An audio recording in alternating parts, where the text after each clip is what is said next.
Bumblebee's a car that got me through some very hard times, and unfortunately, I let the registration slip. This is the story of the comeback.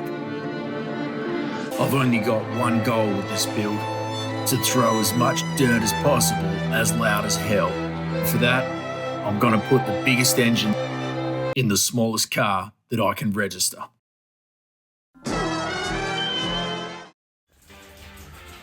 G'day you beautiful people, welcome back to the channel.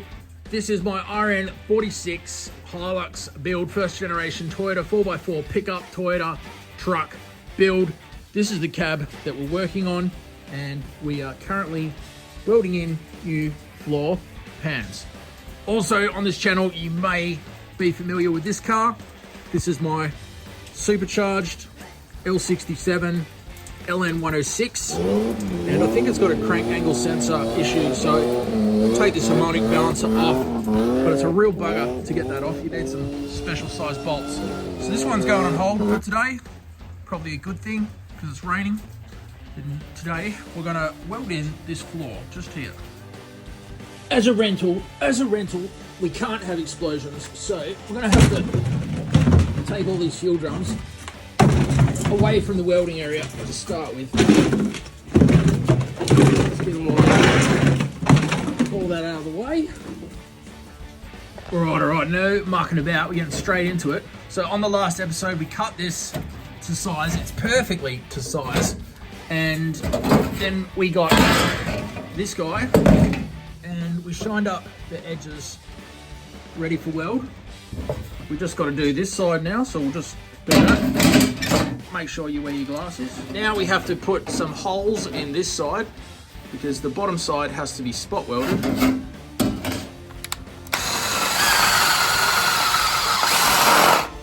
Great.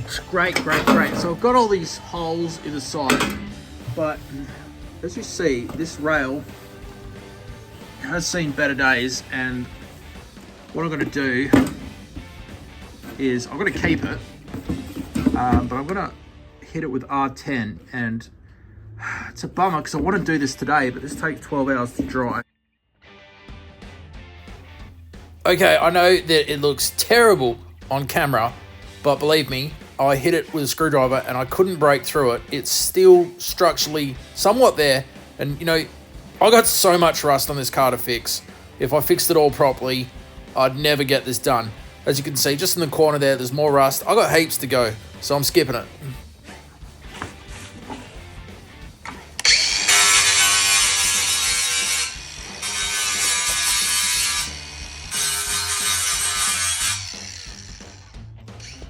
Okay, the R10 is on there, it's doing its job, it's going black. We're just gonna work around it. We're gonna clamp these to the side instead of welding the spot welds, and just work around it.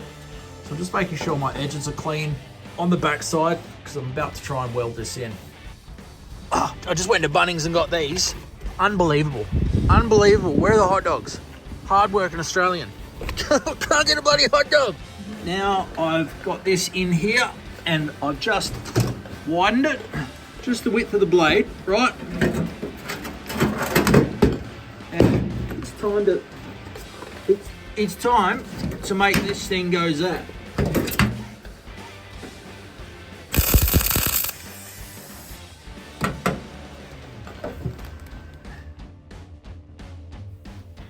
These are the free-handed welds that I made while I was trying to film. They're alright. And now I have to weld in between these welds with more weld, and you just do it one dab at a time. One there, spread it around so you don't put too much heat into it.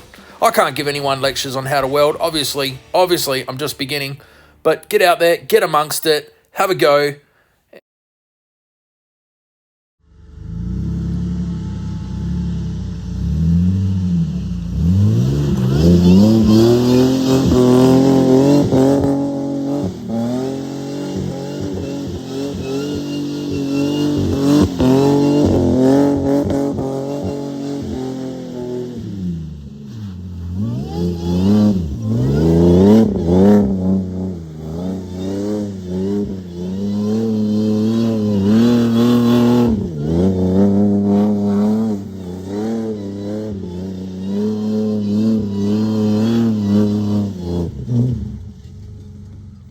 back to the channel. We're still working on the rust, and see this? This is a patch. This is where it's going to go, and it's going to be a combination of things happening here. It's going to be cut and butt welded through there, and then down the bottom here, it will be a couple of spot welds, I guess, and maybe more of a butt weld there. And yeah, it should just go in neatly like that. And then I'll have to fill in this square here as well. But so we just draw this one out onto here.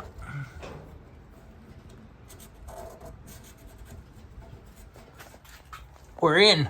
We've got the piece in there, and I'll just touch it with this, just to give it like a 1 millimeter gap around the outside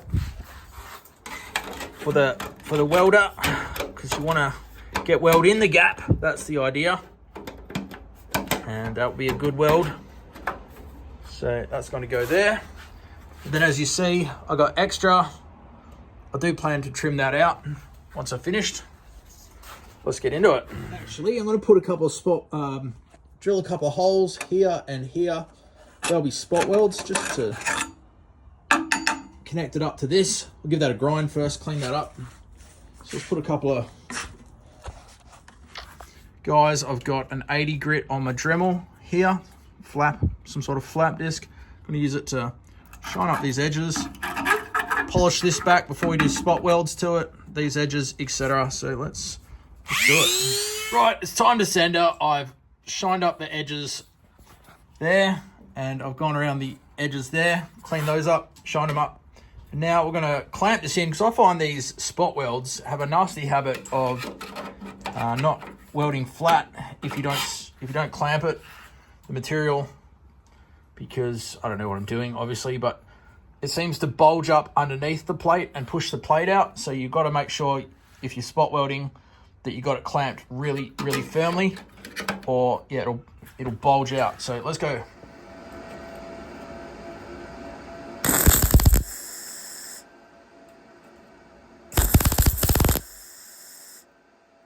Okay, the first one looks mint. That was the first one. And then all this black stuff. It's the edge of this. Not too worried about it. So now we're gonna weld in the butt weld part of it around here. Let's do that. All right, peeps, we got a couple of welds down. They don't look too bad, but just up here, it's touching. That's a problem, because I can't push my finger on the back and push it flush with this metal, and we want them to blend. We want them one piece without weld marks on the inside. So we gotta, this is the cut and butt. This is the cut and butt part of the operation.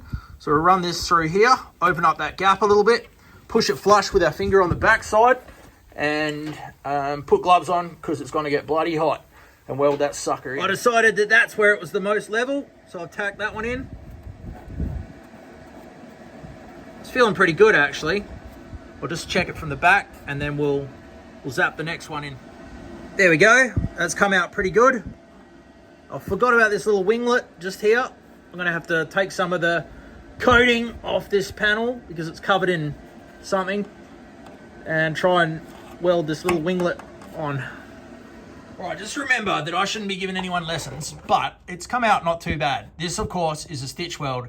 So that means not one continuous bead, but a zap there, a zap over there, and then another zap back there, until you stitch it all in, and it's stitched in now. Welcome back to the channel, Hilux fans, you beautiful bloody people. Check this out. This is the next piece. This has got to go in there. Hello, mate. So I'm going to jam that in, and let's go cut that out. Well, guys, I didn't do much filming, but there's another piece, stitch welded it into the car, and yeah, it's coming along. Got some trimming to do here. 2 more spot welds there. And I've got to sort this out. I frigged up. You can see in there a couple of little lumps. They're the spot welds I made, and I didn't have this bolted. I should have bolted it together, and I didn't. And the spot welds got in there, and they separated this. So that's not good. I'm going to have to drill those out, and then put a couple of bolts through it, pull it tight, then spot weld it again. That's probably the way that it should have been done. That's it for another episode, Hilux fans. Until the next one, keep it upright. And if you do roll it, LS swap the next one you get. See ya.